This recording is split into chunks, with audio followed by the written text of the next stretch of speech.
마태복음 16장 13절 예수께서 빌립보 가이사랴 지방에 제자들에게 물어 이르시되 사람들이 인자를 누구라 하느냐 이르되 더러는 세례 요한 더러는 엘리야 어떤 이는 예레미야나 선지자 중에 하나라 하나이다. 이르시되 너희는 나를 누구라 하느냐 시몬 베드로가 대답하여 이르되 주는 그리스도시요 살아계신 하나님의 아들이시니이다. 예수께서 대답하여 이르시되 바요나 시몬아 내가 복이 있도다. 이를 내게 알게 한 이는 혈육이 아니요 하늘에 계신 내 아버지시니라. 또 내가 내게 이르노니 너는 베드로라. 내가 이 반석 위에 내 교회를 세우리니 음부의 권세가 이기지 못하리라. 내가 천국 열쇠를 내게 주리니 내가 땅에서 무엇이든지 매면 하늘에서도 매일 것이요 내가 땅에서 무엇이든지 풀면 하늘에서도 풀리리라 하시고 이에 제자들에게 경고하사 자기가 그리스도인 것을 아무에게도 이르지 말라 하시니라. 아멘. 오늘 본문에 보면 예수님께서 제자들에게 이제 내가 누구인지 사람들이 누구라고 하느냐라고 질문하는 장면이 나옵니다. 사람들은 예수님을 선지자 중 한 명이라고 알고 따랐습니다. 그래서 예수님은 제자들이 나를 누구라고 생각하기에 따르느냐라고 질문합니다. 그 이유는 제자들이 자신을 어떻게 생각하는지 사뭇 궁금했습니다. 왜냐하면 바로 직전에 그 야고보와 요한이 어머니를 동원해서 예수님이 왕이 되면 우편에 좌편에 앉혀달라고 요청했기 때문에 그렇습니다. 제자들은 아마 다른 생각을 가지고 예수님을 따랐고 그 생각은 예수님의 그 은혜를 지울 수가 없었습니다. 물론 그 가룟 유다는 결국 자신의 의도대로 주님이 따라주지 않기 때문에 배반했지요. 그래서 예수님은 제자들이 어떤 생각을 하고 자신을 따르는지 사뭇 궁금했습니다. 너희는 나를 누구라고 생각하고 따르느냐?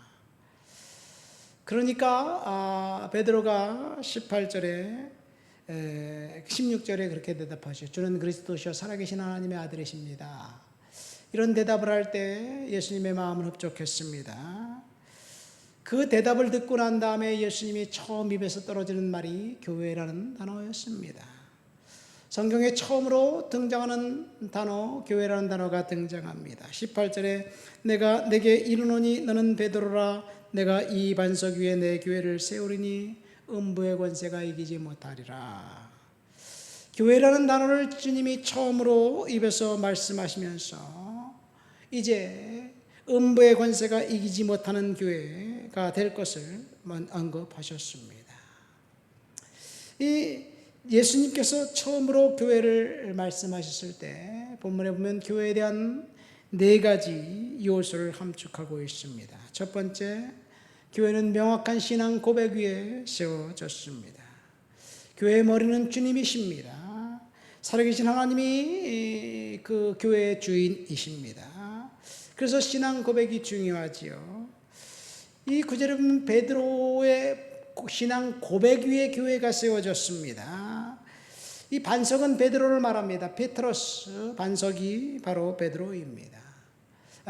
신앙 고백입니다. 천주교에서 주장하는 것처럼 이 교회가 베드로다 주장하지 않습니다. 천주교에서는 그 반석을 베드로라고 해석하고 그 교회의 수장은 베드로다. 그래서 첫 번째 교황이 베드로라고 이야기하는데 성경을 잘못 해석한 거지요.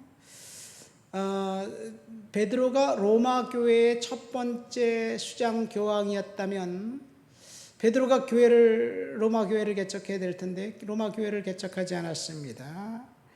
물론 베드로가 로마에서 순교당했습니다. 거꾸로 십자가에 못 박혀 죽었다고 이야기하지요. 그런데 그것은 전승입니다.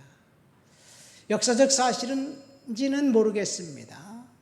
그러나 확실히 그 사도 바울이 로마에서 순교당 단두대에서 목이 잘려 죽은 것은 사실입니다.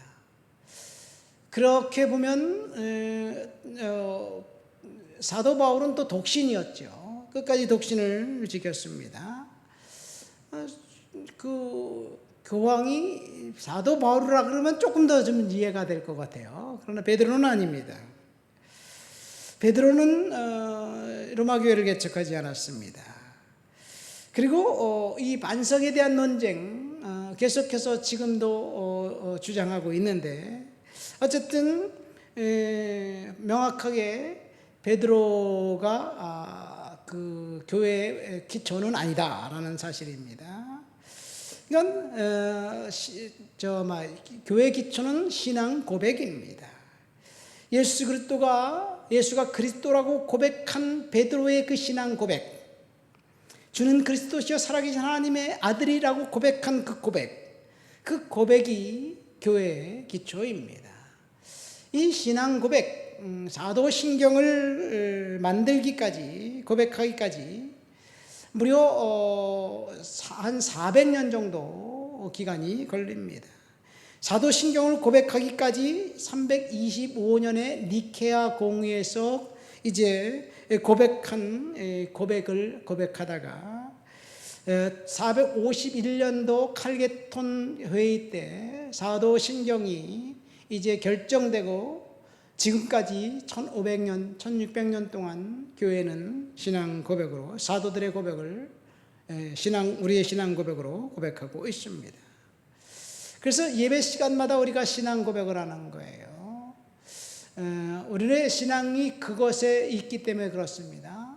신앙 고백을 하지 않는 사람들은 신앙이 의심스러워요. 신천지 같은 데는 사실은 신앙 고백을 하지 않죠. 의도적으로 거부합니다. 왜냐? 그들은 그것을 고백할 수 없기 때문에 그렇습니다. 두 번째, 교회는 음부의 권세가 이기지 못한다 라고 되어 있어요. 음부의 권세가 이기지 못한다는 말은 교회는 지옥문 앞에 서 있다는 이야기입니다. 교회가 지옥문 앞에 서 있기 때문에 교회에 드나드는 사람들은 지옥 갈 수 없습니다. 지옥 문 앞에서 지옥 가려 갈 수밖에 없는 사람들을 건져내는 것이 교회의 역할입니다. 마귀가 아무리 성도들을 유혹해서 지옥으로 끌고 가려고 해도 교회가 지옥 문 앞에 있기 때문에 마귀는 결코 승리할 수 없습니다. 성도들이 때때로 마귀의 유혹에 넘어져 시험에 당할 수도 있지만 결국 교회를 통해서 지옥 문 앞에서 건져내어 천국에 가게 될 줄 믿습니다. 그래서 사탄은 계속해서 집요하게 교회를 공격합니다. 여러분, 자기가 되었든 타이가 되었든 교회를 공격하는 행위, 정의감에 사로잡혀서 목회자가 부정을 저지르고 교회가 부정을 저지른 것 때문에 교회를 공격하는 행위는 사실은 이 그리스도를 공격하는 행위가 됩니다. 설사 교회가 정의롭지 못하다 하더라도 하나님께서 처리하실 거예요. 그래서 우리는 하나님께 맡기고 교회를 세우는 일에 우리는 힘써야 될 줄 믿습니다. 다윗을 보세요. 다윗은 자기를 죽이려고 했던 사울왕을 결코 이제 죽이는 일에 앞장서지 않았습니다. 우리에게 교회를 공격할 정당한 이유들이 너무나 많습니다.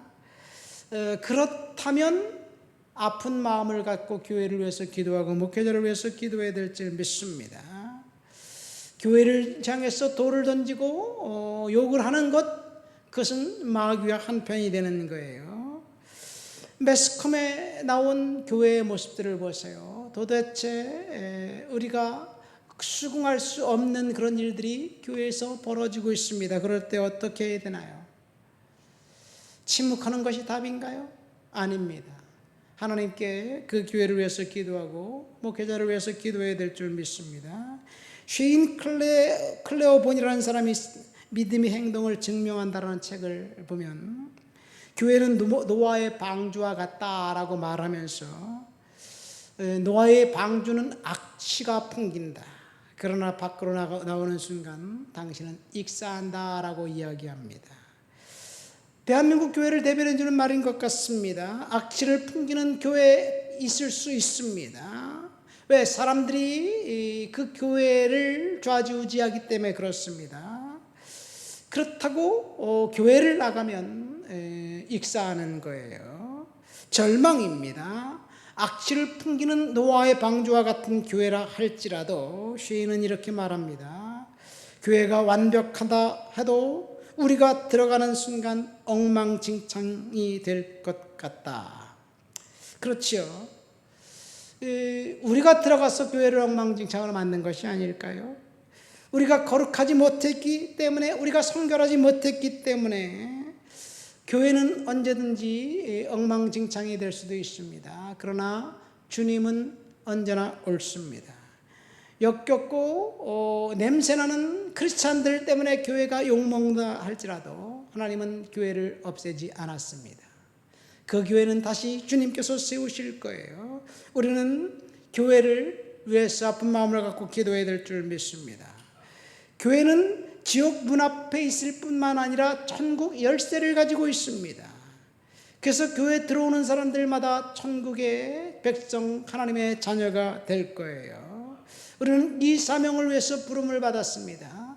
지옥 가는 사람들을 지옥 가지 못하게 하고 천국 가게 하는 사명을 위해서 우리가 부름받았어요. 그래서 교회는 메고 푸는 일을 하는 하나님의 능력이 있습니다. 이것이 무엇입니까? 기도의 능력입니다. 권능이 교회에 있습니다. 용서와 사죄의 능력과 특권이 교회에 있습니다. 우리가 용서하면 하늘에서도 용서가 일어날 것이고, 우리가 이제 용서하지 않으면 하나님도 침묵하실 거예요. 그래서 우리는 열심히 다른 사람들을 용서하고 위해서 중보하며 기도해야 될 줄 믿습니다.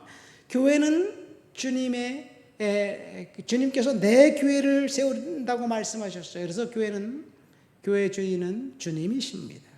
우리는 머리가 되시는 주님을 모시고 교회에서 주님을 높여드리는 믿음의 공동체, 은혜의 공동체로 주님을 높여드리는 그런 하나님의 백성이 되어야 될 줄 믿습니다.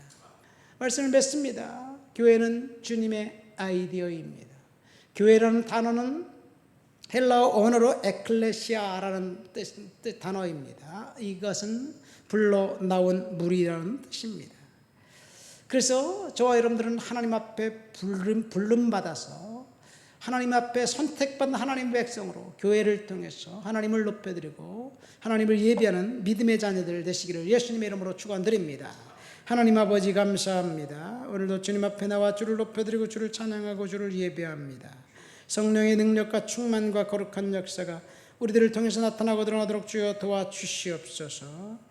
우리 좋은 육교를 주의 손에 올려드립니다. 하나님 은혜의 공동체, 믿음의 공동체 될 수 있도록 도와주옵소서. 이곳에 와서 하나님 앞에 예배하는 자들마다 주님께서 복 주시고 응답 허락하여 주옵소서. 예수님 이름으로 기도합니다. 아멘.